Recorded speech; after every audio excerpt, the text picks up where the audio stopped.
સુરતમાં પરસોત્તમ રૂપાલાના સમર્થનમાં સ્નેહ મિલન કાર્યક્રમ યોજવામાં આવ્યો છે। ગોપી ફાર્મમાં સ્નેહ મિલન માટે 1500 લોકો બેસે તેવી વ્યવસ્થા કરવામાં આવી છે। રૂપાલા પાટીદાર સમાજના સ્નેહ મિલન કાર્યક્રમમાં હાજર રહેશે। ઉમેદવાર પુરુષોત્તમ રૂપાલાનો સન્માન સમા કાર્યક્રમ સુરતના મોટા વરાછા ગોપિયન ફાર્મ ખાતે યોજાઈ રહ્યો છે। કયા પ્રકારનો આજે કાર્યક્રમ યોજવા જઈ રહ્યો છે અને કોણ કોણ હાજર રહેવાનું છે?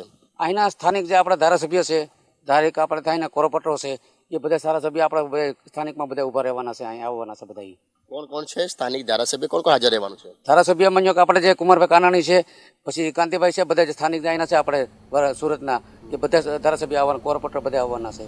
કાર્યક્રમ શું રાખવામાં આવે છે? ઓનલી ફોર ખાલી આપણે રૂપાલા સાહેબની આપણે ચૂંટણીની હિસાબે કે આપણે સ્નેહ મિલન જેવો કાર્યક્રમ અમારો છે અહીંયા।